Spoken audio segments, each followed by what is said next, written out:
व्याख्यामुद्रां करसरसिजैः पुस्तकं शङ्खचक्रे बिभ्रद्भिन्नस्फटिकरुचिरे पुण्डरीके निषण्णः अम्लानश्रीरमृतविशदैरंशविप्लावयन् मामाविर्भूयादनगमहिमा मानसे वागधीशः। नमस्ते प्राणेश प्रणतविभवायावनिमगाः नमः स्वामिन् रामप्रियतमनमन् गुरुगुण नमस्तुभ्यं भीमप्रबलतमकृष्णेष्ट भगवन् नमः श्रीमन्मध्वप्रदिश सुदर्शन्नो जय जय श्रीगुरुभ्यो नमः। नारायणं सुरगुरुं जगदेकनाथं भक्तप्रियं सकललोकनमस्कृतं च त्रैगुण्यवर्जितमजं विपुमाद्यमीशं वन्दे भुवग्रम् अमरासुरसिद्धवन्द्यं नारायणं नमस्कृत्य नरं चैव नरोत्तमं देवीं सरस्वतीं व्यासं ततो जयमुदीरये। ವೇದವ್ಯಾಸರ ಮಹಾಭಾರತದ ಚಿಂತಕರಿಗೆ ವಂದನೆಗಳು. ಅನುಶಾಸನ ಪರ್ವದ 37ನೆಯ ಪ್ರವಚನ. ಮತ್ತೆ ವೈಷ್ಣವ ಧರ್ಮದ ಚಿಂತನೆಯಲ್ಲಿ ಧರ್ಮರಾಜ ತೊಡಗಿದ್ದಾನೆ. ಭೀಷ್ಮರು ಸೃಷ್ಟಿಯ ಚಿಂತನೆಯನ್ನು ಸನತ್ಕುಮಾರ ನಾರದರ ಸಂವಾದದ ಬಗೆಯಲ್ಲಿ ಅದನ್ನು ತಿಳಿಸಿಕೊಟ್ಟಿದ್ದಾರೆ. ಸೃಷ್ಟಿಯನ್ನು ಚತುರ್ಮುಖನನ್ನು ಕೊಡುವಲ್ಲಿ ಭಗವಂತ ಮತ್ತೆ ಕಾಣದಂತೆ ಅಂತರ್ಧಾನವನ್ನು ಪಡೀತಾನೆ ಅನ್ನುವ ಸಂಗತಿಯೊಂದಿಗೆ ಸನತ್ಕುಮಾರರು ಹೇಳುತ್ತಾರೆ. ಆ ಬ್ರಹ್ಮ ಸೃಷ್ಟಿಯಲ್ಲಿ ಬಂದವ ಹಿರಣ್ಯಗರ್ಭಂ ವಿಶ್ವಾತ್ಮ ಬ್ರಹ್ಮಾಣಂ ಜಲವನ್ ಮುನಿಂ ಭೂತಭವ್ಯ ಭವಿಷ್ಯಸ್ಯ ಕರ್ತಾರಂ ಅನಘಂ ವಿಭುಂ ಮೂರ್ತಿಮಂತಂ ಮಹಾತ್ಮಾನಂ ವಿಶ್ವಶಂಭುಂ ಸ್ವಯಂಭುವಂ ಚಕ್ರೇ. ಅವನನ್ನು ಹಿರಣ್ಯಗರ್ಭನನ್ನು ಅಂದರೆ ಚತುರ್ಮುಖನ ಬಗ್ಗೆ ವೈಭವದ ಮಾತುಗಳನ್ನು ಹೇಳುವಾಗ ಅರ್ಥ ಸುಲಭವಾಗಿದ್ದರೂ ಶಬ್ದಗಳು ನಮ್ಮನ್ನು ದುಡಿಸಿಕೊಳ್ಳುತ್ತವೆ. ಎಷ್ಟು ಪ್ರಕಾರದಿಂದ ಚತುರ್ಮುಖನ ಸೃಷ್ಟಿಯ ಬಗ್ಗೆ ಹೇಳುವಾಗ ಆತನ ನಾಮಗಳನ್ನು ಹೇಳಿಕೊಂಡರು ಸನತ್ಕುಮಾರರು. ಇಡೀ ಜಗತ್ತಿಗೆ ಅಂತರ್ಯಾಮಿಯಾದ ವ್ಯಾಪ್ತನಾದ ಭಗವಂತ ವಿಶ್ವಾತ್ಮನು ಹಿರಣ್ಯಗರ್ಭನನ್ನು ತಂದಿದ್ದಾನೆ. ಬ್ರಹ್ಮಾಂಡ ಗರ್ಭನನ್ನು ಜೀವಕೋಟಿಯಲ್ಲಿ ಅತ್ಯಂತ ಆನಂದ ಉಳ್ಳವನನ್ನು ತಂದಿದ್ದಾನೆ. ಪರಿಪೂರ್ಣನು ಜೀವಕೋಟಿಯಲ್ಲಿ. ಆದ್ದರಿಂದ ಅವನು ಬ್ರಹ್ಮನೂ ಮಹತ್ತತ್ವಕ್ಕೆ ಅಭಿಮಾನಿಯೂ ದೊಡ್ಡ ಸಂಗತಿ. ಅವನು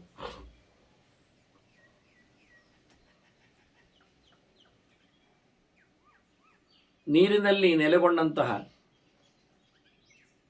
ಲೋಕವದು ತಾವರೆಯ ಕಲ್ಪನೆಯಲ್ಲಿ ಕೂತಿದೆ. ಅದರಲ್ಲಿ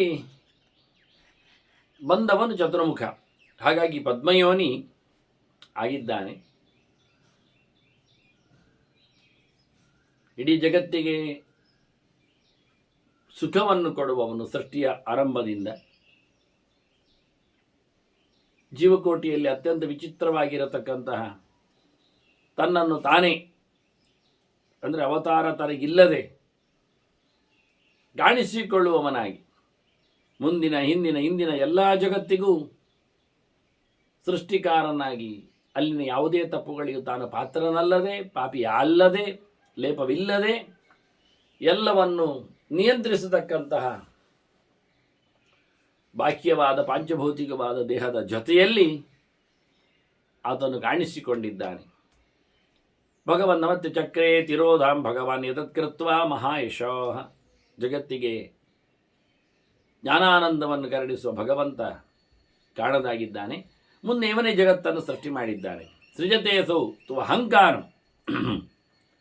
ತಾನು ಅಹಂಕಾರ ಮೂಲದ್ರವ್ಯವನ್ನಾಗಿಟ್ಟುಕೊಂಡು ಅಹಂಕಾರ ತತ್ವವನ್ನು ಸೃಷ್ಟಿ ಮಾಡ್ತಾನೆ. ಪರಮೇಷ್ಠಿರಂ ಅವ್ಯಯಂ. ಜಗತ್ತನ್ನು ಸಂಹಾರ ಮಾಡಲಿಕ್ಕೆ ಬೇಕಾಗಿರತಕ್ಕ ಸಾಮರ್ಥ್ಯವುಳ್ಳವನನ್ನು ತಂದಿದ್ದಾನೆ. ಅದೇ ರುದ್ರತತ್ವ. ಆ ಅಹಂಕಾರ ತತ್ವದಿಂದಲೇ ಜಗತ್ತು ವ್ಯಾಪಿಸಿದೆ. ಅಹಂಕಾರೇಣೈವ ಲೋಕಾಹ ವ್ಯಾಪ್ತಾಹ ಅಹಂಕೃತೇನವೈ. ಚತುರ್ಮುಖ ತಂದಿರತಕ್ಕಂಥ ಅಹಂಕಾರ ತತ್ವವು ಲೋಕದಲ್ಲಿ ವ್ಯಾಪ್ತಿಯನ್ನು ಪಡೆದಿದೆ. ಎಷ್ಟರವರೆಗೆ ಕೇಳಿದರೆ ಎಲ್ಲರೂ ಅಹಂತತ್ವಕ್ಕೆ ಬದ್ಧರಾಗಿದ್ದಾರೆ. ಯನಾವಿಷ್ಟಾನಿ ಭೂತಾನಿ ಮಜ್ಜಂತಿ ಅವ್ಯಕ್ತ ಸಾಗರೆ. ನಾನು ನಾನು ಅನ್ನುವಂತಹ ಶಬ್ದವನ್ನು ಮನುಷ್ಯ ಇಡೀ ಶಬ್ದ ಪ್ರಪಂಚದಲ್ಲಿ ತನ್ನ ಬದುಕಿನಲ್ಲಿ ಅತ್ಯಂತ ಹೆಚ್ಚಿಗೆ ಉಪಯೋಗಿಸಿಕೊಳ್ಳುವವ. ಎಲ್ಲ ಪದಗಳಿಗಿಂತ ಹೆಚ್ಚು ಬದುಕಿನಲ್ಲಿ ಹೇಳತಕ್ಕಂಥ ಪದ ಯಾವುದು ಕೇಳಿದರೆ ನಾನು.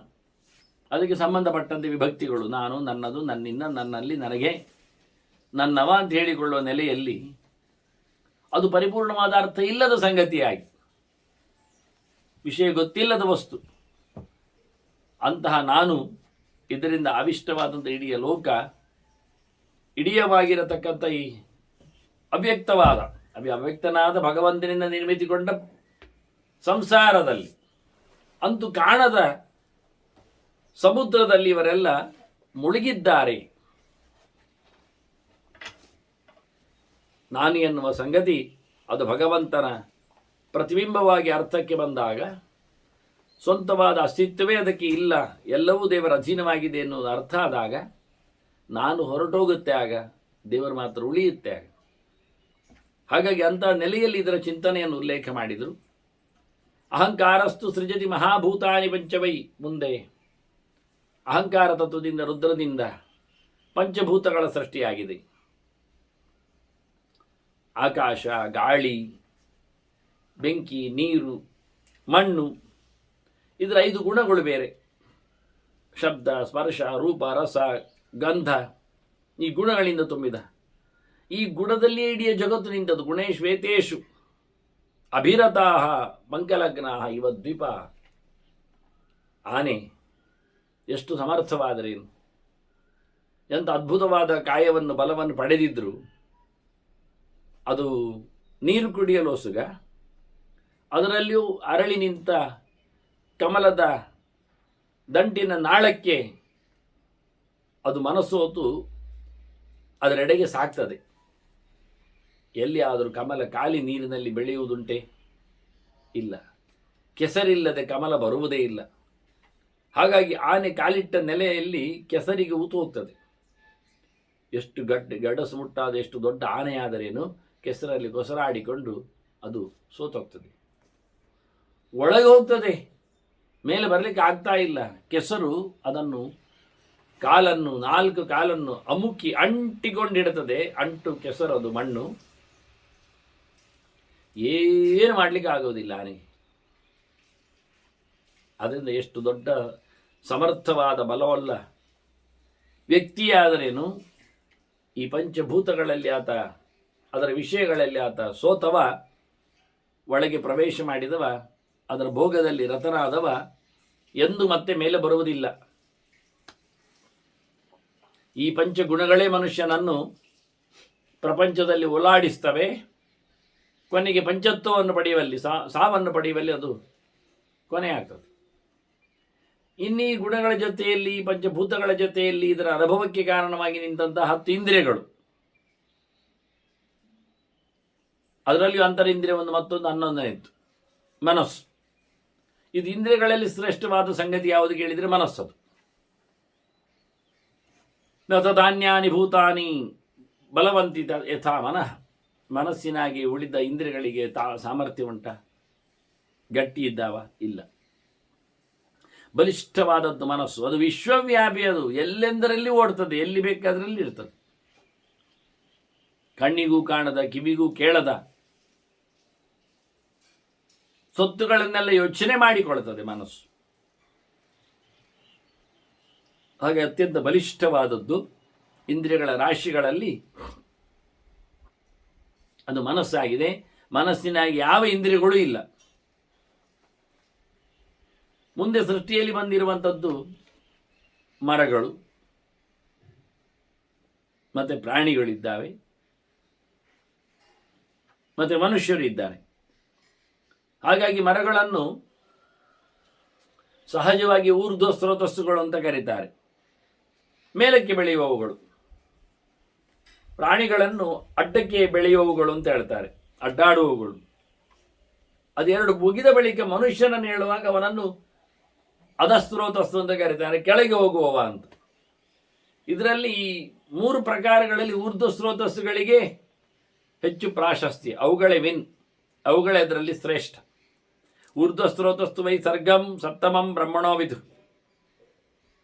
ಮರಮಟ್ಟುಗಳ, ವನಸ್ಪತಿಗಳ, ಪ್ಲಾಂಟ್ಸ್, ಧರ್ಮಜಾತಿಗಳ ಏನೊಂದು ಸೃಷ್ಟಿ ಇದೆ, ಇದನ್ನು 7ನೇ ಸೃಷ್ಟಿ ಅಂತಾನೆ. ಮೊದಲಿಂದ ಲೆಕ್ಕಾಚಾರ ಮಾಡ್ತಾ ಬಂದಾಗ ಮನಸ್ಸಿನ ಲೆಕ್ಕಾಚಾರದಲ್ಲಿ ಸೃಷ್ಟಿಯನ್ನು ಲೆಕ್ಕಗೊಳಿಸ್ತಾ ಇಂದ್ರಿಯಗಳು, ಪಂಚಭೂತಗಳು ಇವನ್ನೆಲ್ಲ ಲೆಕ್ಕ ಮಾಡ್ತಾ ಹಾಗೆ ರುದ್ರದೇವರು, ಬ್ರಹ್ಮದೇವರು ಎಲ್ಲ ಸೃಷ್ಟಿಯಲ್ಲಿ ಲೆಕ್ಕಕ್ಕೆ ಬಂದವರು. ಹಾಗೆಯೇ ಭೂತಾನಾಂ ವಾಸ್ತವವಾಗಿ ಅಷ್ಟವಂಚಾಪ್ಯಧಃ ಸ್ರೋತಂ 8ನೇ ಸೃಷ್ಟಿ ಅಂತ ಹೇಳಿಕೊಂಡು ಕೆಳಗೆ ಹೋಗುವುದನ್ನು ಹೇಳ್ತಾ ತಿರಿಯಕ್ಷು ನವಮಸ್ಮೃತಃ ಅಂತ ಕೊನೆಯ ಲೆಕ್ಕಾಚಾರದಲ್ಲಿ ಪ್ರಾಣಿಗಳ ಸೃಷ್ಟಿಯನ್ನು ಹೇಳಿದರು.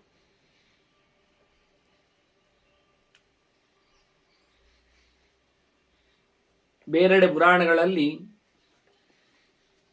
ಮನುಷ್ಯರ ಸೃಷ್ಟಿಯನ್ನೇ ಕೊನೆಗೆ ಹೇಳುತ್ತಾರೆ, ಪ್ರಾಣಿಗಳ ಸೃಷ್ಟಿಯನ್ನು ಮಧ್ಯಕ್ಕೆ ಹೇಳ್ತಾರೆ.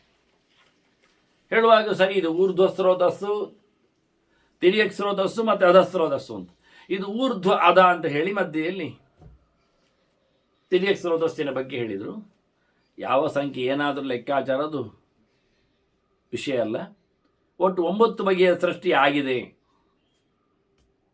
ಇದರಲ್ಲಿ ಊರ್ಧ್ವ ಸ್ರೋತಸ್ಸುಗಳಿಗೆ ಬೆಲೆ ಇದೆ, ಅವುಗಳು ಶ್ರೇಷ್ಠ ಅಂತ ಅನಿಸಿಕೊಂಡಿವೆ. ಮುಂದೆ ಯಾವುದೇ ರೀತಿಯಾದರೂ ಅವುಗಳ ಬದುಕಿನಿಂದ ಬದಲಾವಣೆ ಅಂದರೆ ಮೇಲಿನ ಸ್ರೋತಸ್ಸುಗಳಿಗೆ ಹೋಗಬೇಕು, ಅವುಗಳು ಕೆಳಗಿಳಿಯುವುದಿಲ್ಲ. ಮನುಷ್ಯ ಆಗಲ್ಲ. ಅನ್ಯಾಯದ ಮಾಡುವ ಮೂಲಕ ಆತ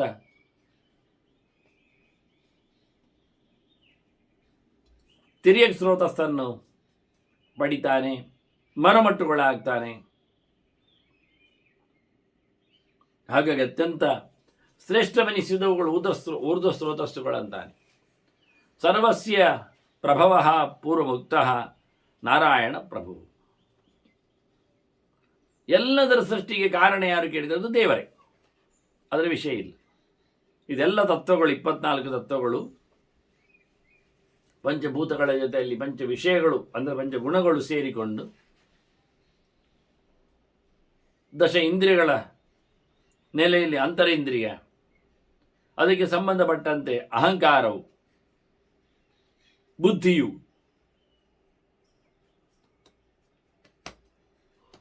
ಅದರ ಆಚೆಗೆ ನಿಂತ ಅವ್ಯಕ್ತ,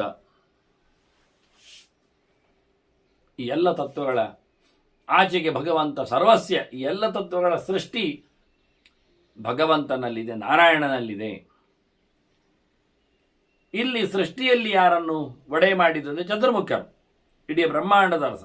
ಭೂತಾನಾಂ ಈಶ್ವರಂ ವಿದ್ಯಾತ್ ಬ್ರಹ್ಮಾಣಂ ಪರಮೇಷ್ಠಿನಂ.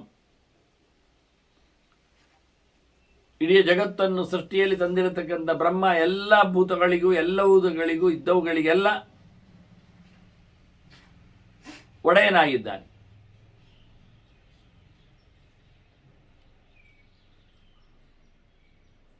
ಸಂಹಾರಕ್ಕೆ ಕಾರಣನಾಗಿ ಬಂದ ಶಿವ ಕಾಲಾಗ್ನಿರನ್ನಃ ಕಲ್ಪಾಂತೆ ಜಗದ್ದಹತಿ ಚ ಅಂಶಭಿಹಿ. ಸೃಷ್ಟಿಯಾಗಿ ಮತ್ತು ಸಂಹಾರ ಹಗಲಿನ ಹೊತ್ತಿನಲ್ಲಿ ಪ್ರಪಂಚದ ನೆಲೆ ಆದರೆ ರಾತ್ರಿ ಹೊತ್ತಿನಲ್ಲಿ ಅದರ ಲಯ. ಹೀಗೆ ಪ್ರತಿನಿತ್ಯವೂ ಲಯ ಆಗ್ತದೆ.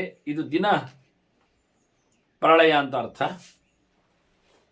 14 ಮನ್ವಂತರಗಳ ಪ್ರತಿನಿತ್ಯದ ಒಡೆತನ ಮುಗಿದ ಬಳಿಕ, ಹೀಗೆ ಪ್ರತಿನಿತ್ಯ ಪ್ರಳಯ ಆದ ಬಳಿಕ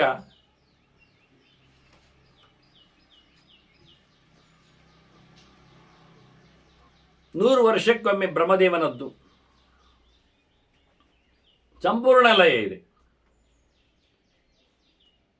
ಹೀಗಾಗಿ ಇಲ್ಲಿ ಹಗಲಿನ ನಂತರದಲ್ಲಿ 14 ಮನುಗಳದ್ದು ಮುಗಿದ ಬಳಿಕದ ಲಯದ ಬಗ್ಗೆ, ಅದನ್ನು ದಿನ ಪ್ರಳಯ ಅಂತ ಕರೀತಾರೆ. ದಿನವನ್ನು ಕಲ್ಪ ಹೇಳುವುದುಂಟು. ಹಾಗಾಗಿ ಇಡಿಯನ್ನು ಮಹಾಪ್ರಳಯ ಅಂತ ಕರೆಯುವುದುಂಟು. ಅದು ಬ್ರಹ್ಮದೇವರೇ ಚೇಂಜ್ ಆಗುವುದು, ಅದನ್ನು ಬ್ರಹ್ಮ ಪ್ರಳಯ ಅಂತ ಹೇಳಬಹುದು.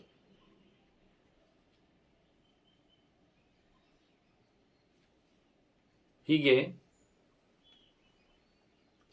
ಮತ್ತೆ ಮತ್ತೆ ಜಗತ್ತು ಸಂಜೆ ಹೊತ್ತಿನಲ್ಲಿ ಸುಟ್ಟು ಹೋಗ್ತದೆ, ಸಂಹಾರಗೊಳ್ಳುತ್ತದೆ. ಅದರೊಟ್ಟಿಗೆ ಮಹಾಭೂತಾನಿ ದಗ್ಧಾನಿ ಸಾಮ್ಯೋನಿ ಗಮಿತಾನಿ ವೈ, ಪ್ರಪಂಚ ಸುಟ್ಟೋಗುವುದು, ನಾಶ ಆಗುವುದು ಅಂದರೆ ಜಡವಾದ ಸಂಗತಿಗಳಲ್ಲಿನ ಅಂತರ ಪ್ರವೇಶ ಸಂಹಾರದೊಡನೆ.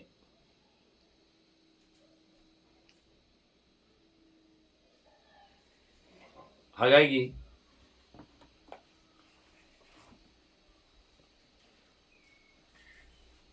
ಇಡೀ ಜಗತ್ತನ್ನು ವಿಶಿಷ್ಟವಾದ ನೆಲೆಯಲ್ಲಿ, ಅದರಲ್ಲಿ ಪಂಚಭೂತಗಳು ಸೇರಿಕೊಂಡಾಗ ಆಕಾಶದೊಳಗೆ ಗಾಳಿ, ಗಾಳಿಯೊಳಗೆ ಬೆಂಕಿ, ಬೆಂಕಿಯೊಳಗೆ ನೀರು, ನೀರಿನೊಳಗೆ ನೆಲ, ಹೀಗೆ ಸಂಹಾರಗಳು, ಕ್ರಮಗಳು ಆಕಾಶದ. ಮತ್ತು ಈ ಆಕಾಶ ಮನಸ್ಸಿನಲ್ಲಿ ಸೇರ್ತದೆ, ಮನಸ್ಸು ಚಿತ್ತದಲ್ಲಿ ಸೇರ್ತದೆ, ಚಿತ್ತ ಅಹಂಕಾರದಲ್ಲಿ ಸೇರ್ತದೆ, ಅಹಂಕಾರ ತತ್ವ ಮಹತ್ತತ್ವದಲ್ಲಿ ಸೇರ್ತದೆ. ಹೀಗೆ ಮಹತ್ತತ್ವ ಭಗವಂತನಲ್ಲಿ ಪ್ರವೇಶ ಮಾಡುವ ವ್ಯವಸ್ಥೆ ಅದು. ಅದು ಕೊನೆಗೆ ಮಹಾಪ್ರಳಯಕ್ಕೆ. ಹೀಗೆ ಗ್ರಸಿಷ್ಣು ಭಗವಾನ್ ಬ್ರಹ್ಮ ವ್ಯಕ್ತಾವ್ಯಕ್ತಂ,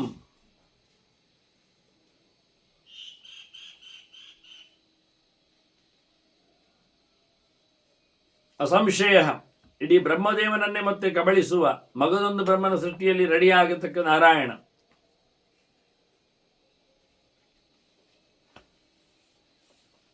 ಹೀಗೆ ಜಗತ್ತಿನ ಸಂಹಾರವನ್ನು, ಸೃಷ್ಟಿಯನ್ನು ಹೇಳುತ್ತಾ ಇಲ್ಲಿ ಬರತಕ್ಕಂಥ ತತ್ವಗಳಿಗೆ ಸಂಬಂಧಗಳನ್ನು ಹೇಳುವ ಮೂಲಕ, ಅಂದರೆ ಇದನ್ನು 3 ಪ್ರಕಾರದಲ್ಲಿ, ಅಧಿಯಜ್ಞ ಬೇಡ, ಅಧಿಭೂತ, ಅಧಿದೈವ, ಅಧ್ಯಾತ್ಮ ಅಂತ ಹೇಳುತ್ತಾ ಪ್ರತಿಯೊಂದು ಪದಾರ್ಥದಲ್ಲಿಯೂ ಭೌತವಾದ ವ್ಯವಸ್ಥೆ ಚಿಂತನೆ, ಅದರಲ್ಲಿರತಕ್ಕಂತಹ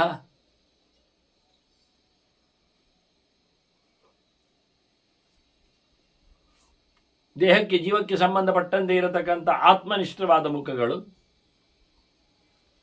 ಅದಕ್ಕೆ ಬೇಕಾಗಿರತಕ್ಕ ದೇವತಾ ಶಕ್ತಿಗಳು ಅಧಿದೈವ ಅಂತ ಅನಿಸ್ತದೆ.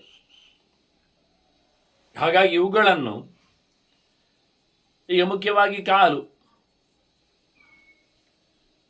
ಅದರಲ್ಲಿ ಹೋಗುವುದು ಎನ್ನುವುದಿದೆ, ಅದು ಭೌತವಾದದ್ದು. ಆ ಕಾಲಿಗೊಬ್ಬ ದೇವತೆ ಇದ್ದಾನೆ, ವಿಷ್ಣು ಅಂತ, ಇಂದ್ರಪುತ್ರನು ಇದ್ದಾನೆ.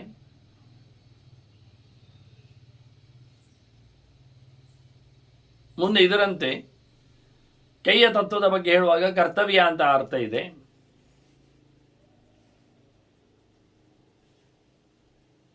ಅದಕ್ಕೆ ಭಗವಂತನ, ಅಂದರೆ ಅದು ದೈವಿಕವಾಗಿ ನೋಡಿಕೊಂಡಾಗ ಕೈಗೆ ಆದಾಗ ಇಂದ್ರನೇ ಇದ್ದಾನೆ. ಅದರಂತೆ ವಿಸರ್ಗ ಇಂದ್ರಿಯಗಳು ಪಾಯು, ಅದಕ್ಕೆ ಮಿತ್ರದೇವತೆ.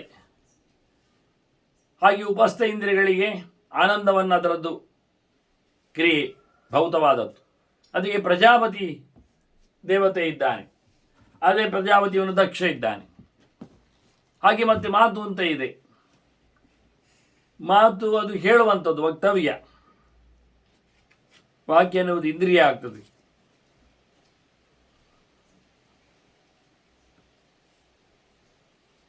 ಅದಕ್ಕೆ ದೇವತೆಯಾಗಿ ನಿಂತವ ಅಧಿದೈವರ ನೆಲೆಯಲ್ಲಿ ಅಗ್ನಿ ಬರ್ತಾನೆ. ಹಾಗೆ ಮುಂದಕ್ಕೆ ಮನಸ್ಸು ತಿಳಿಯಬೇಕಾದ್ದು ಮಂತವ್ಯ, ಅದರಲ್ಲಿ ಅಧಿದೈವನಾಗಿ ನಿಂತವ ಚಂದ್ರ. ಮುಂದೆ ಅಹಂಕಾರ ತತ್ವ, ಅಹಂಕಾರ ತತ್ವಕ್ಕೆ ಅಭಿಮಾನಿಯಾದವ ಶಿವ, ಅದರದ್ದು ವರ್ಕ್ ಅಭಿಮಾನ. ಮತ್ತು ಅದರ ಆಚೆಗೆ ಬುದ್ಧಿ, ಅದಕ್ಕೆ ಬ್ರಹ್ಮದೇವರ ಒಡೆಯರಿದ್ದಾರೆ. ತಿಳುವಳಿಕೆ ತುಂಬಿಸಿಕೊಳ್ಳುವಂಥದ್ದು.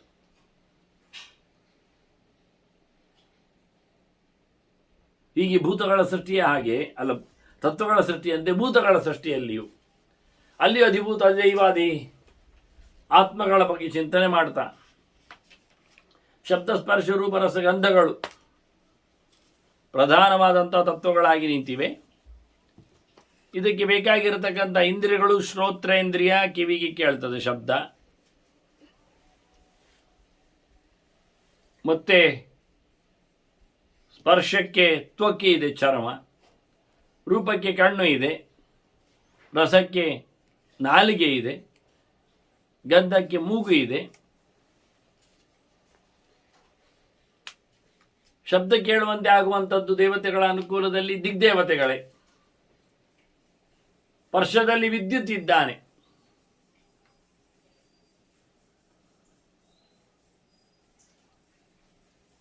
ಹಾಗೆ ಮತ್ತೆ ರೂಪದಲ್ಲಿ ಸೂರ್ಯ ಕಣ್ಣಿನವ, ರಸದಲ್ಲಿ ನಾಲಿಗೆಯಲ್ಲಿ ವರುಣ, ಗಂಧದಲ್ಲಿ ಮೂಗಿನಲ್ಲಿ ವಾಯು ತತ್ವ. ಹೀಗೆ ಎಲ್ಲ ದೇವತೆಗಳ ಸಮಾವೇಶಗಳ ಚಿಂತನೆಯಲ್ಲಿ ಮೂರು ಮುಖಗಳಲ್ಲಿ ಇದು ಹಿಂದೆ ಬಂದ ಮಾತುಗಳೇ ಶಾಂತಿ ಪರ್ವದಲ್ಲಿ. ಹಾಗಾಗಿ ಇಲ್ಲಿ ಹೊಸ ಗೆರೆಗಳನ್ನು ಕಾಣುವ ಬದಲಿಗೆ ಇಡಿಯದ್ದನ್ನೇ ಇಲ್ಲ ಮಾಡಿಕೊಳ್ಳುವ ಹುನ್ನಾರ.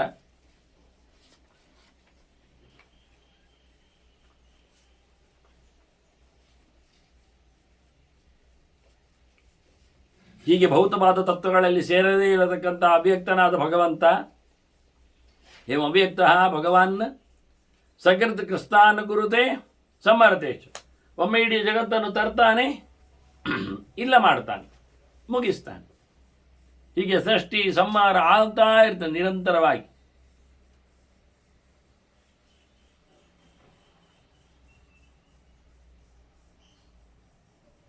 ಹೇಗೆ ಕೇಳಿದರೆ, ಯಾಕೆ ಕೇಳಿದರೆ ಕ್ರೀಡಾರ್ಥ. ಏವ ಅವ್ಯಕ್ತ ಭಗವಾನ್ ಸಕೃತ್ ಕೃಸ್ತಾನ್ ಕುರುತೆ ಸಕೃತ್ ಸಂಹಾರತೇಶ್. ಒಮ್ಮೆಗೆ ಒಂದೇ ಬ್ರಹ್ಮಾಂಡದ ವ್ಯವಸ್ಥೆ.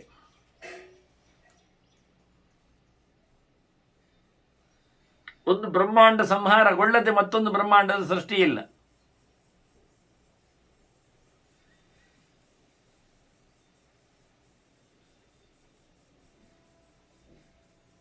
ಈ ರೀತಿಯಾಗಿ ದೇವರು ಮಾಡತಕ್ಕಂಥ ಈ ಸೃಷ್ಟಿ ಸಂಹಾರಗಳು ಭಗವಂತನ ಆಟ, ಅವನ ಲಾಭಕ್ಕಾಗಿ ಅಲ್ಲ. ಎತ್ತತ್ರ ಸರ್ಗೋ ಮೃಷ ಹೇಳಿದ ಹಾಗೆ ದೇವರಿಗೆ ಇದರಿಂದೇನು ಲಾಭ ಇಲ್ಲ, ದೇವರಿಗೆ ಇದು ಬೇಕಾಗಿಲ್ಲ. ಇದು ಮನುಷ್ಯರ ಸಾಧನೆಗೋಸ್ಕರ ಮಾಡಿರತಕ್ಕಂಥ ವ್ಯವಸ್ಥೆಗಳು.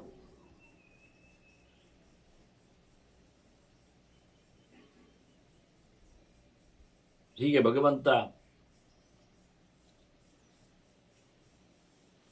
ಸಂಹಾರ ಕಾರ್ಯವನ್ನು ಮಾಡಿಸುವ ವೈಭವಗಳನ್ನು ಹೇಳುತ್ತಾ ಇದೇ ರೀತಿಯಾಗಿ ಸೂರ್ಯ ತನ್ನ ತೇಜಸ್ಸನ್ನು ಅಂಶವನ್ನು ಕಮ್ಮಿ ಮಾಡ್ತಾನೆ, ಹೆಚ್ಚು ಮಾಡ್ತಾನೆ, ಗಳಿಸಿಕೊಳ್ತಾನೆ. ಹಾಗೆ ಭಗವಂತನಿಂದ ಸೃಷ್ಟಿಯಾದಿಗಳ ವ್ಯವಸ್ಥೆಗಳು ಅಂತ ಹೇಳ್ತಾರೆ.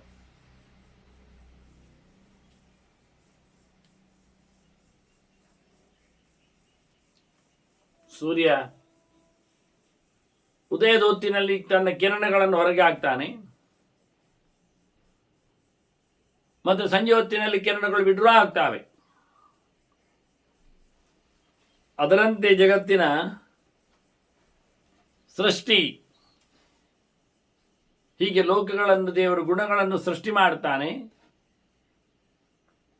ಆನಂತರ ಸಂಹಾರತೆ ಇಚ್ಛಾ, ಅದನ್ನು ಸಂಹಾರಗೊಳಿಸ್ತಾನೆ. ಇನ್ನು ಹೇಳುವುದಾದರೆ ಕೂರ್ಮದಾಗಿ ಆಮೆ ತನ್ನ ದೇಹದಲ್ಲಿರತಕ್ಕ ಅವಯವಗಳನ್ನು ಒಳಗೆಳ್ಕೊಳ್ತದೆ, ಹೊರಗೆ ಆಗ್ತದೆ. ಹಾಗೆ ಕೂರ್ಮ ಮತ್ತು ಲೋಕಾನ್ನ ಪ್ರಕಾಶಯತಿ ಪ್ರವೇಶಯತೆ ಚ, ಕಾಣಿಸಿಕೊಳ್ತಾನೆ, ತನ್ನಲ್ಲಿ ಪ್ರವೇಶ ಮಾಡಿಸಿಬಿಡ್ತಾನೆ.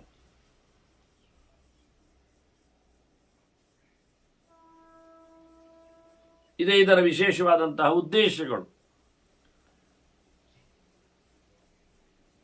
ಏವಂ ಚತನಶ್ಚ ಭಗವಾನ್ ಪಂಚವಿಂಶಃ ಶುಚಿಃ. ಇವನ್ 24 ಹತ್ತದ ಆಚೆ ಇದ್ದಾನೆ 25ರವ ಲೆಕ್ಕಾಚಾರದಲ್ಲಿ. ಹಾಗೆ ಭಗವಂತ ಆಮೆಯ ಹಾಗೆ ತನ್ನೊಳಗೆ ಮತ್ತೆ ಹೊರಗೆ ಲೋಕಗಳನ್ನು ತೋರಿಸುವುದು, ತೆಗೆಯುವುದು ಉಂಟೆ, ಇದ್ದದ್ದೇ.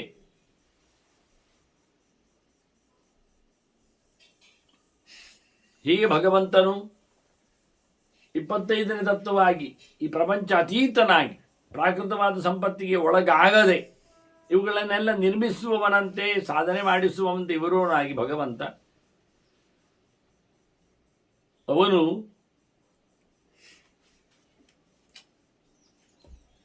ತನ್ನಲ್ಲಿ ಪ್ರಕೃತಿಯನ್ನು ಕೆಲಸ ಮಾಡಿಸ್ತಾನೆ. ತೇನಾಧಿಷ್ಠಿತ ಪ್ರಕೃತಿ ಚೇತಯತಿ ನಿತ್ಯಂ ಸಾಧನಾಶ್. ಅದು ಲಕ್ಷ್ಮಿ ಭಗವಂತನಿಂದಾಗಿ ಪ್ರಪಂಚದ ವಿಷಯದಲ್ಲಿ ಆಕೆ ಕೆಲಸ ನಡೆಸಲು ಶುರು ಮಾಡ್ತಾಳೆ.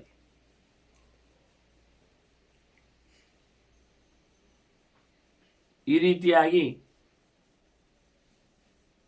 ಪ್ರಕೃತಿ ಅವನ ಹೇಳಿಕೆಯಂತೆ ನಡೆದುಕೊಳ್ಳುವಂಥದ್ದು. ದೇವರು ಮಾತ್ರ ಯಾವುದೇ ಪ್ರಕಾರದಲ್ಲಿ ವ್ಯತ್ಯಾಸಗೊಳ್ಳುವುದಿಲ್ಲ. ಪ್ರಕೃತಿಗೆ ಅಲ್ಲಿ ವಿಕಾರ ಬರ್ತದೆ ಸೇರಿಕೊಳ್ಳುವ ಮೂಲಕ. ದೇವರಂತೂ ಸಾಯುವುದಿಲ್ಲ, ಸೋಲುವುದಿಲ್ಲ. ಅಜರಾಮರಃ ಕ್ಷೇತ್ರಜ್ಞ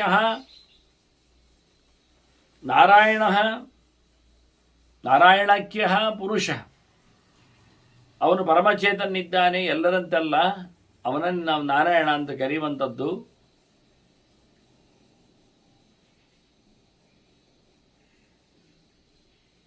ಅವನ ಅತ್ಯಂತ ಉದಾರಿ ಇದ್ದಾನೆ, ಎಲ್ಲ ಕ್ಷೇತ್ರಗಳನ್ನು ತಿಳಿದವನಿದ್ದಾನೆ. ಎಲ್ಲ ಜೀವಜಾತಗಳನ್ನು ಅತ್ಯಂತ ಸೂಕ್ಷ್ಮವಾದವುಗಳನ್ನು ಸಹ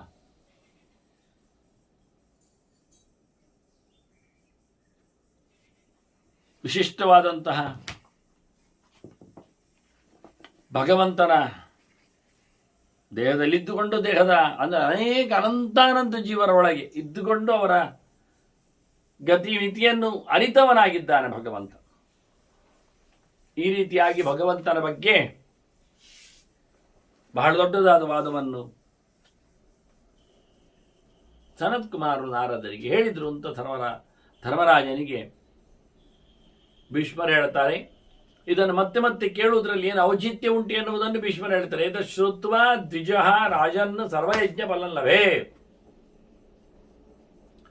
ಎಲ್ಲ ಪ್ರಕಾರದ ಭಗವಂತನ ಸಮಾರಾಧನೆ ಮಾಡಿದ ಫಲಕ್ಕೆ ಪಾತ್ರನಾಗ್ತಾನೆ ಮನುಷ್ಯ.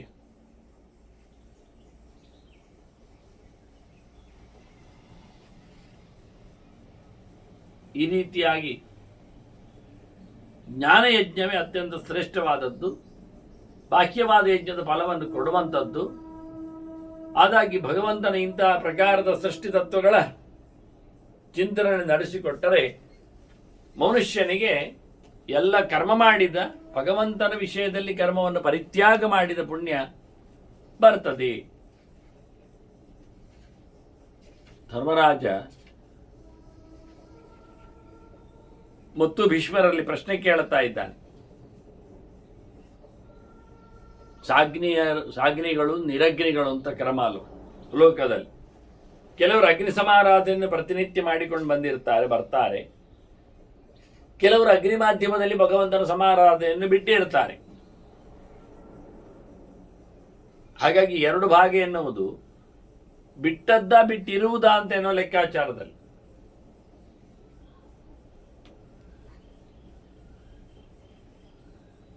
ಕಾಡಾಡಿಗಳು ಸುಮಾರಾಗಿ ಸನ್ಯಾಸಿಗಳು ಬಿಟ್ಟಿರುತ್ತಾರೆ ಅಗ್ನಿಯನ್ನು. ಧೃತರಾಷ್ಟ್ರ ನೋಡಿ ಕಾಡಿನಲ್ಲಿಯೂ ಅಗ್ನಿ ಉಪಾಸನೆ ಮಾಡುತ್ತಾ ಕೊನೆಗೆ ಇನ್ನು ತನ್ನಿಂದ ಆಗುವುದಿಲ್ಲ ಅಂತ ಅದನ್ನು ವಿಸರ್ಜನೆಗೊಳಿಸಿದ ಬಳಿಕ ಅದು ಕಾಳ್ಗಿಚ್ಚಾಗಿ ಅವನ ಸಂಹಾರದಲ್ಲಿ ಸಮ ಆಯಿತು. ಹಾಗಾಗಿ ಧರ್ಮರಾಜ ಕೇಳುವುದು, ಈ ಒಳ್ಳೆ ಬ್ರಾಹ್ಮಣರು ಕೆಲವರು ವ್ರತೋಪೇತ ಒಳ್ಳೆ ನಿಯಮನಿಷ್ಠರಾಗಿರ್ತಾರೆ, ಜಪಯಜ್ಞ ಪರಾಯಣ, ಅವರು ಜಪವನ್ನೇ ಯಜ್ಞ ಅಂತ ಮಾಡೋದವರು. ನಾಮಸ್ಮರಣೆಗಳು, ದೇವರ ನಾಮಚಿಂತನೆಗಳು.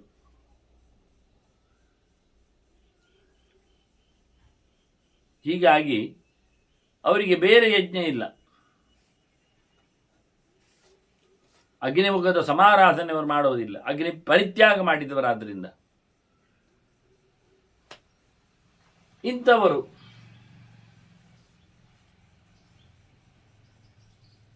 ಯಾವ ಗತಿಯನ್ನು ಪಡಿತಾರೆ? ಮತ್ತೆ ಅಗ್ನಿಭ್ಯಶ್ಚ ಪರಂ ನಾಸ್ತಿ ಅಲ್ವಾ, ಅಗ್ನಿಗಿಂತ ಮಿಗಿಲುಂಟಾ? ಇಲ್ಲ.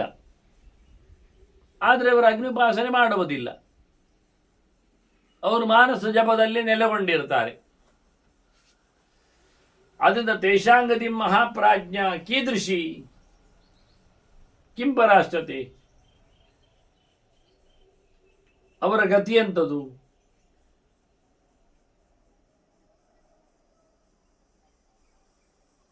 ಅವರು ಏನನ್ನು ಪಡೆಯುತ್ತಾರೆ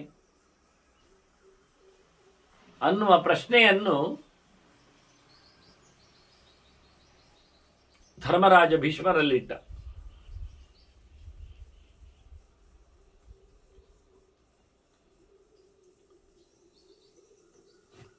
ಈ ರೀತಿಯಾಗಿ ಚಿಂತನೆಯನ್ನು ಕೊಟ್ಟಾಗ ಭೀಷ್ಮರು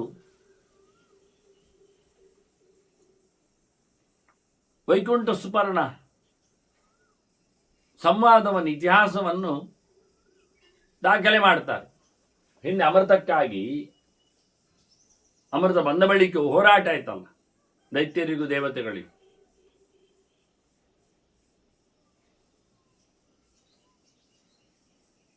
ಅದು ದೊಡ್ಡ ವಿಷಯವೇ. 60,000 ವರ್ಷಗಳ ಕಾಲ ದೈತ್ಯರಿಗೂ ದೇವತೆಗಳಿಗೂ ಯುದ್ಧ ಆಗಿತ್ತಂತೆ. 60 ವರ್ಷ ಸಹಸ್ರಾಣಿ ಅಂತ. ಅದರಲ್ಲಿ ಸೋತದ್ದು ದೇವತೆಗಳೇ. ಹಾಗಾಗಿ ಬ್ರಹ್ಮನೆಡೆಗೆ ಹೋದರು.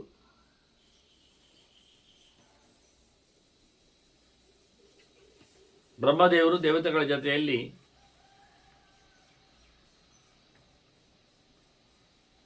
ಸ್ತೋತ್ರ ಮಾಡಲು ಪಯಣಕ್ಕೆ ತೆರಳಿದ್ದಾರೆ. ವಾಸ್ತವವಾಗಿ ಅನುವು ಮಾಡಿಕೊಂಡಿದ್ದಾರೆ.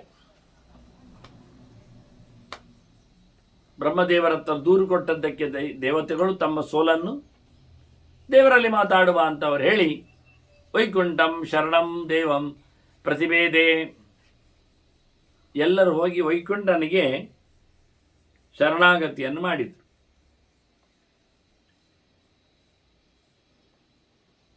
ಅಂದರೆ ಯಜ್ಞ,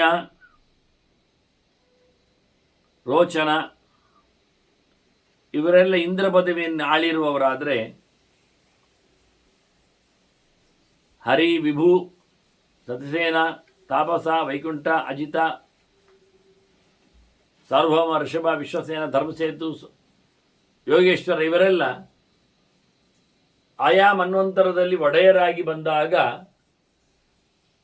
ಭಗವಂತವರ ರಕ್ಷಣೆಯಲ್ಲಿ, ಮನುವಿನ ರಕ್ಷಣೆಯಲ್ಲಿ, ಇಂದ್ರನ ರಕ್ಷಣೆಯಲ್ಲಿ ನೆಲೆಗೊಂಡಿರತಕ್ಕಂತಹ ಉಪೇಂದ್ರ ರೂಪಗಳು.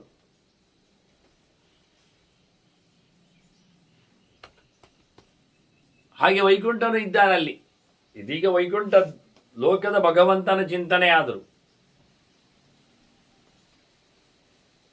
ವೈಕುಂಠಂ ಶರಣಂ ದೇವಂ ಪ್ರತಿಭೇದೆ, ಮತ್ತು ಅಲ್ಲಿ ಹೋಗಿ ಪ್ರಾರ್ಥನೆ ಮಾಡ್ತಾರೆ ಬ್ರಹ್ಮದೇವರು.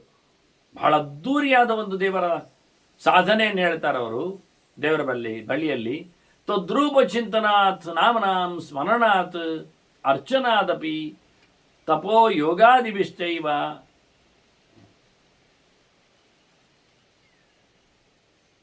ಮುಖ್ಯವಾಗಿ ಶ್ರೇಯೋ ಯಾಂತಿ ಮನೀಷಿಣಃ.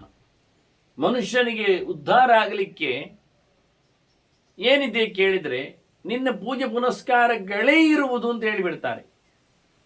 ತದ್ರೂಪ ಚಿಂತನ, ಮೊದಲು ದೇವರ ರೂಪದ ಚಿಂತನೆ ಮಾಡಬೇಕು.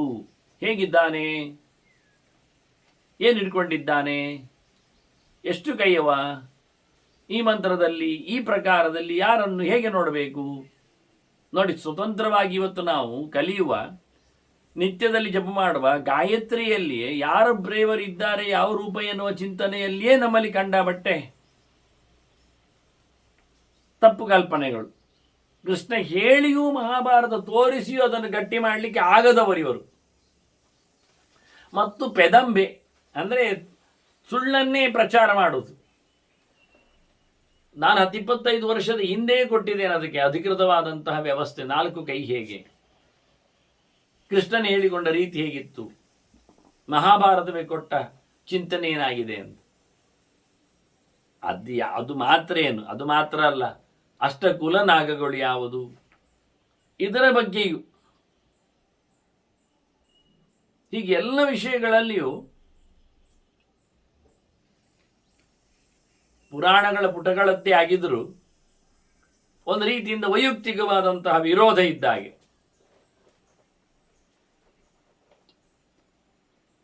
ಹೇಗೆ ಏಕಾದಶಿಯು ಪುರಾಣಗಳದ್ದೇ ಆದರೂ ಮಧ್ವಾಚಾರ್ಯ ಹೇಳಿದ್ದಾರೆ ಎಂದು ಉಪವಾಸ ಮಾಡದಿರುವುದು. ಈಗ ಯಾವುದಾದ್ರೂ ದಿನ ಮಾಡಲಿ, ಆಗ ವಿರೋಧ ಇಲ್ಲ ಆಗಲಿ, ಅದು ವಿರೋಧ ಉಂಟು ಅನಿಸುವ. ಇದು ಹಾಗಲ್ಲ, ಏಕಾದಶಿ ಉಪವಾಸವೇ ಮಾಡುವುದಿಲ್ಲ, ಹಿಂದಾಗಲಿ ಮುಂದಾಗಲಿ, ಮೊದಲಾಗಲಿ ಮತ್ತಾಗಲಿ. ಹೇಗೆ? ಅದು ಮಧ್ವಾಚಾರ್ಯ ಹೇಳಿದ್ದಾರೆ. ಅಲ್ಲ, ಮಧ್ವಾಚಾರ್ಯ ಹೇಳೋದು ಮುಂಚೆ ಪುರಾಣದಲ್ಲಿ ಉಪವಾಸ ಇತ್ತಲ್ಲ, ಅದು ಕೇಳುವುದೇ ಇಲ್ಲ.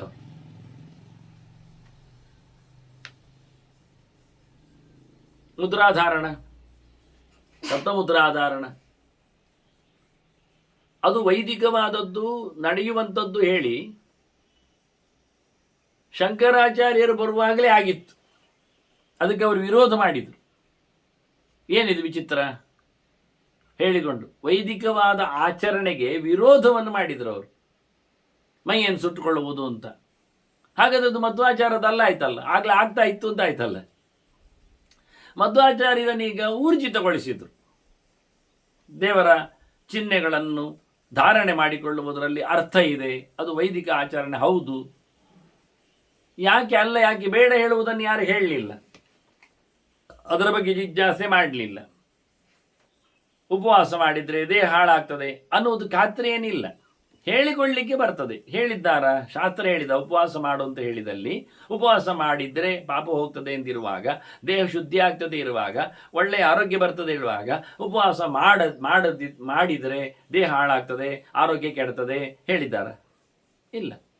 ಅದು ಹೇಳುವುದು ಇದು ಹೇಳುವುದಿಲ್ಲ ಶಾಸ್ತ್ರಗಾರರು. ವಿರೋಧವನ್ನು ಎಲ್ಲಿ ಹೇಳ್ತಾರೆ?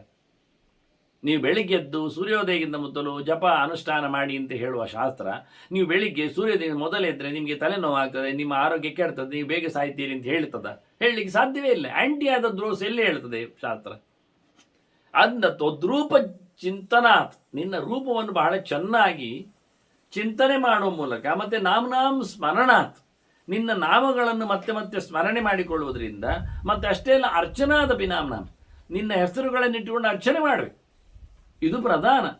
ಒಂದು ಸಾಕಲ್ಲ, ನಾರಾಯಣ ಹೇಳು, ನೀನು ನಾರಾಯಣ ಹೇಳು, ಆದರೆ ಅರ್ಚನೆ ಮಾಡುವಾಗ ನಾರಾಯಣಾಯ ನಮಃ, ನಾರಾಯಣ ನಮಃ, ಶೌರಯ ನಮಃ, ಚಕ್ರಮಾಣ ಅದೇ ಹೇಳಬೇಕು.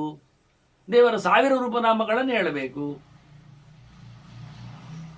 ಇದು ಅರ್ಚನೆಗೋಸ್ಕರ ಇಟ್ಟುಕೊಳ್ಳಿಕ್ಕೆ. ಆಗ ಸುಮಾರು ಕೆಲಸ ಆಗ್ತದೆ. ಜಪ ಮಾಡುವುದು ಒಂದೇ ಕಡೆ ಆದರೆ, ಚಿಂತನೆ ಮಾಡೋದು ಒಂದು ಬಗೆ ಆದರೆ, ಅರ್ಚನೆ ಮಾಡುವಾಗ ತುಂಬ ವ್ಯವಸ್ಥೆ ಬೇಕಾಗ್ತದೆ. ಪ್ರತಿಮೆಗಳು ಬೇಕಾಗ್ತವೆ, ಆಯಾ ರೂಪಗಳನ್ನು ವಿಶೇಷಗಳ ಪ್ರತೀಕಗಳು ಬೇಕಾಗ್ತವೆ, ಸಂಬಂಧಪಟ್ಟಂಥ ಎಲೆ, ಹೂ, ಅದರದ್ದು ಕಿಸಲಯಗಳು ಇವೆಲ್ಲ ಸಿಗ್ತವೆ. ಇವನ್ನೆಲ್ಲ ಬೆಳೆಸಬೇಕು, ಹುಡುಕಿಕೊಂಡು ತರಬೇಕು. ಅದಕ್ಕೆ ಹಿಂದೆ ಬೆಳಿಗ್ಗೆ ಮುಗಿದ ನಂತರ ಕಾಡಿಗೆ ಹೋಗುವುದು, ಅದು ಯಾರದ್ದು ಜಾಗ ಅಲ್ಲ. ಅಲ್ಲಿ ಹೋಗಿ ಅದಕ್ಕೆ ಬೇಕಾಗಿರತಕ್ಕ ಸಂಗತಿಗಳನ್ನು ತರುವುದವ, ಹೂ, ಪತ್ರೆ ಎಲ್ಲ. ಅದನ್ನು ತಂದುಕೊಂಡು ದೇವರ ಸೇವೆ ಪೂಜೆ ಮಾಡಲಿ. ಯಾರ ಮನೆಯೂ ಸಹ ಕಾಡಾಗಿರುವುದಿಲ್ಲ. ಮನೆಯಲ್ಲಿ ಬೆಳೆಸಲಿ ಅಲ್ಲ, ಮನೆಯಲ್ಲಿ ಸಿಗ್ತದಲ್ಲ ಹೇಳಿದರೆ, ಎಷ್ಟು ಮಾಡಿಕೊಂಡ್ರೂ ಮನೆಯಲ್ಲಿ ಮನುಷ್ಯ ಅಷ್ಟನ್ನು ಮಾಡಿಕೊಳ್ಳಿಕ್ಕೆ ಆಗುವುದಿಲ್ಲ. ಕಾಡಿಗೆ ಹೋದ್ರೆ ಎಲ್ಲ ಪ್ರಕಾರಗಳು ಇರ್ತವೆ. ಮೊದಲೇ ನೋಡಿಕೊಂಡಿರುವುದು ದಿನ ಎಲ್ಲಿ ಯಾವ ಯಾವ ಮರ ಇರ್ತದೆ ಅಂತ. ರಂಜ ಮರ ಎಲ್ಲಿ ಇರ್ತದೆ, ಮನೆಯಲ್ಲಿ ರಂಜ ಮರ ನಡ್ಲಿಕ್ಕೆ ಆಗ್ತದ? ನೆಟ್ಟರೆ ಮನೆಯಲ್ಲಿ ಮುಕ್ಕಾಲು ಬಾಲ ಅದೇ ಆಗಿಬಿಡ್ತದೆ. ಅದು ಇವತ್ತು ನಿನ್ನೆ ಮೊನ್ನೆ ಅಲ್ಲ, ಇವರ 3-4 ತಲೆಮಾರಿನಿಂದಲೂ ಆ ಮನೆಯಲ್ಲಿ ಇರುವಾಗ ರಂಜ ಮರ ಎಷ್ಟು ದೊಡ್ಡದಾಗಿರುವುದಿಲ್ಲ. ಹಾಗೆ ಕೇದಗೆ ನೀರಿನ ಬದಿಯಲ್ಲೇ ಇರ್ತದೆ. ಕಾಡಿನಲ್ಲಿ ಅಂದರೆ ನೀರಿರ್ತದೆ, ನೀರಿನ ಬದಿಯಲ್ಲಿ ಕೇದಗೆ ಆಗ್ತದೆ. ಮನೆಯಲ್ಲಿ ನೀರೆಲ್ಲ ತರಲಿಕ್ಕೆ ಆಗ್ತದ? ಪಳ್ಳ ಎಲ್ಲ ಮಾಡಲಿಕ್ಕೆ ಆಗ್ತದ? ಹಾಗೆ ಅವುಗಳಿಗೆ ಆಗಿರತಕ್ಕಂಥ ವ್ಯವಸ್ಥೆಗಳು ಕಾಡಿನಲ್ಲಿ ಇರ್ತದೆ. ಕಾಡಿನಲ್ಲಿ ನಡುವೆ ಪಳ್ಳ ಇರ್ತದೆ, ಹರಿಯುವ ನದಿ ಇರ್ತದೆ, ಎತ್ತರ ಗುಡ್ಡಗಳಿರ್ತವೆ. ಅದೊಂದು ಗುಡ್ಡದಲ್ಲಿ ಆಗಿರಬೇಕಾದ ದರ್ಬೆ ಹುಲ್ಲುಗಳು ಸಿಗ್ತವೆ. ಹೀಗೆ ಬೇಕಾದ್ದನ್ನು ಪಡೀಲಿಕ್ಕೆ ಆಗುವ ಹಾಗೆ ಅದನ್ನು ಅರ್ಚನಾಥ್ ತಪೋ ಯೋಗಾದಿಪಿಶ್ಚಯ. ಮತ್ತೆ ಕೇವಲ ಅರ್ಚನೆ ಮಾಡ್ತಾ ಕೂತ್ಕೊಳ್ಳೋದಲ್ಲ. ಪುಷ್ಪ ಸಿಕ್ಕಿದೆ, ಬುಟ್ಟಿ ಬಂದಿದೆ ಹೇಳಿಕೊಂಡು ಬೆಳಿಗ್ಗಿಂದ ಸಂಜೆವರೆಗೆ ಅರ್ಚನೆ ಅದಲ್ಲ. ಆನಂತರ ತಪಸ್ಸು, ಅಧ್ಯಯನ ಮಾಡಲಿಕ್ಕುಂಟು, ಓದಬೇಕು, ಮತ್ತೆ ಯೋಗ ಮಾಡಲಿಕ್ಕುಂಟು. ಇವೆಲ್ಲದರಿಂದ ದೇವರ ಶ್ರೇಯಸ್ಸನ್ನು ಪಡೀಲಿಕ್ಕೆ ಆಗ್ತದೆ ದೇವರಿಂದ ಅಂತ ಹೇಳ್ತಾರೆ ಬ್ರಹ್ಮದೇವರು. ಮತ್ತೆ ಚಿಂತನೆ ತರ್ತಾರೆ ಬ್ರಹ್ಮದೇವರು, ಕರೀತಾರೆ ದೇವರನ್ನು ಭಕ್ತವತ್ಸಲ. ನಮಗೆ ಅರ್ಥ ಆಗತ್ತೆ. ಆದ್ರಿಂದ ನಾನು ಅವರ ಟೆಸ್ಟ್ ನಮಗೆ ಬೇಕು ಅಂತ ಹೇಳ್ಕೊಂಡು ಚಿಂತನೆಯಲ್ಲಿ ತರಬೇಕು. ಅದರೊಟ್ಟಿಗೆ ಪದ್ಮಾಕ್ಷ, ಪದ್ಮದಂತೆ ಒಳ್ಳೆಯ ಕಣ್ಣು ಉಳ್ಳವನು, ಪರಮೇಶ್ವರ, ಪಾಪಹನ್, ನಮ್ಮ ಪಾಪವನ್ನು ನಿವೃತ್ತಿ ಮಾಡುವವನು, ಪರಮಾತ್ಮನ್, ಅವಿಕಾರ, ಆದ್ಯ, ಮೊದಲಿಗ ಯಾವುದೇ ವಿಕಾರ ಇಲ್ಲದವ, ನಾರಾಯಣ ನಮೋಸ್ತುತೆ.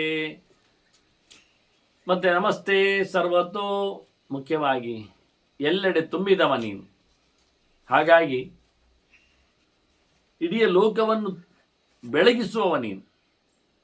ನಮಸ್ತೆ ಸರ್ವಲೋಕಾದೇ, ಎಲ್ಲ ಸೃಷ್ಟಿಯ ಮೊದಲು, ಎಲ್ಲ ಜನರ ಮೊದಲಿದ್ದವ. ಆನಂತರ ಸರ್ವಾತ್ಮನು ನೀನೆ, ಅಮಿತ ವಿಕ್ರಮ, ಅತ್ಯಂತ ವಿಶೇಷವಾದಂತಹ ಸಾಮರ್ಥ್ಯವುಳ್ಳವನು. ಸರ್ವಭೂತ ಭವಿಷ್ಯೇಶ, ಹಿಂದಿನ ಮುಂದಿನ ಬರುವ ಎಲ್ಲ ವಿಷಯಗಳಿಗೆ ಅಧಿಕಾರಿ ನೀನಿದ್ದಿ. ಎಲ್ಲ ಪ್ರಾಣಿಗಳ ಭವಿಷ್ಯ ನಿನ್ನ ಕೈಯಲ್ಲಿದೆ. ಸರ್ವಭೂತ ಮಹೇಶ್ವರ, ಎಲ್ಲರಿಗಿಂತಲೂ ಅತ್ಯಂತ ಎತ್ತರದಲ್ಲಿ ಕೂತವ ನೀನು. ಎತ್ತರದಲ್ಲಿ ಕೂತವರಿಗೂ ಬೆಲೆ ಕೊಡುವವ, ಅವರಿಗೆ ಬೇಕಾದಂಥ ಜ್ಞಾನಾನಂದಗಳನ್ನು ಕರುಣಿಸುವವ, ಎಲ್ಲ ಅಧಿಕಾರಿಗಳಿಗೆ ವರಪ್ರದನಾಗಿದ್ದಿ ನೀನು. ದೇವಾನಾಮಪಿ ದೇವಸ್ತ್ವಂ, ನೀನು ದೇವತೆಗಳ ದೇವ, ಎಲ್ಲ ದೇವತೆಗಳಿಗೂ ಬೆಳಗನ್ನು ಕೊಟ್ಟವ.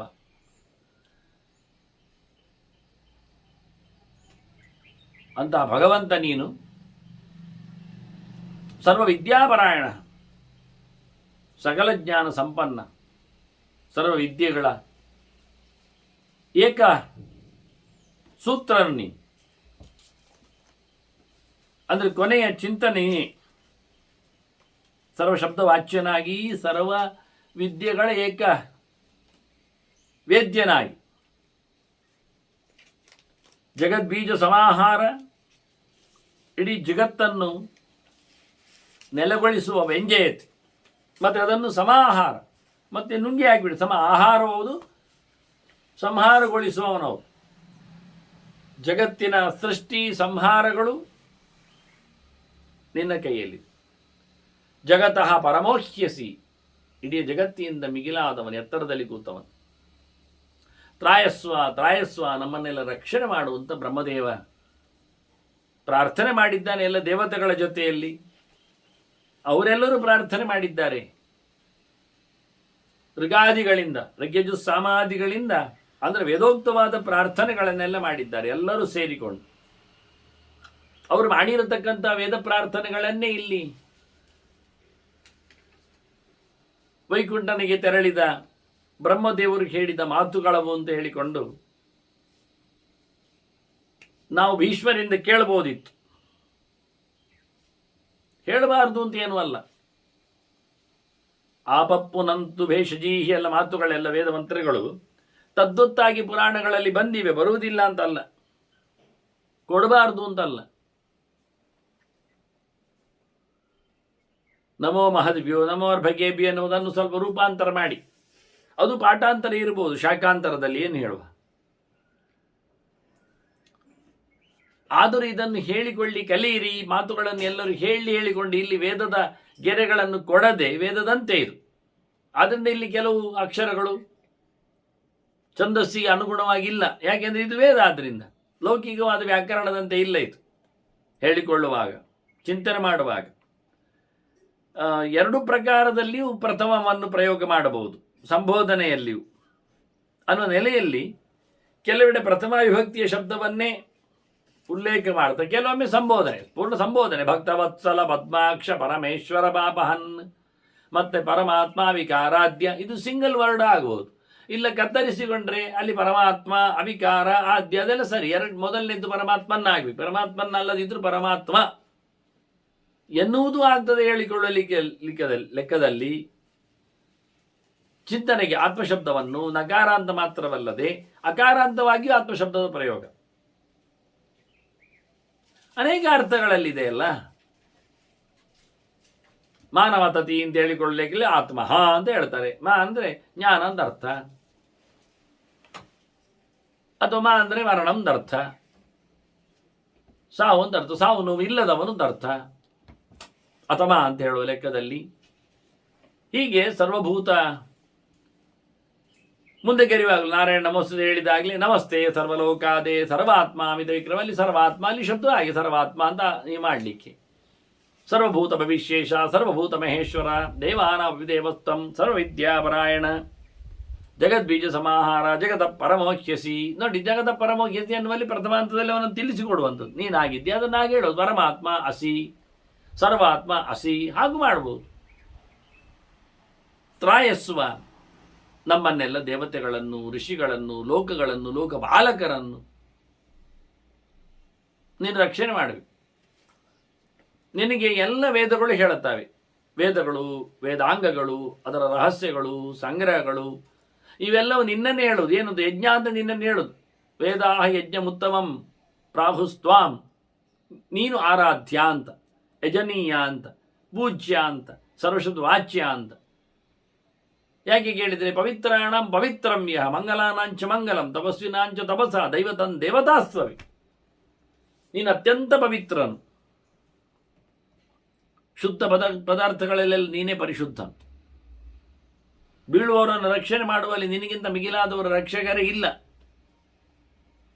ಪರಮಂಗಲ ಸ್ವರೂಪನು ನೀನು. ಮತ್ತೆ ಹಾಗೆಯೇ ಜ್ಞಾನಿಗಳಲ್ಲಿಯೂ ಶ್ರೇಷ್ಠ ನೀನೇ, ಅಧಿಕಾರಿಗಳಲ್ಲಿಯೂ ನೀನೇ.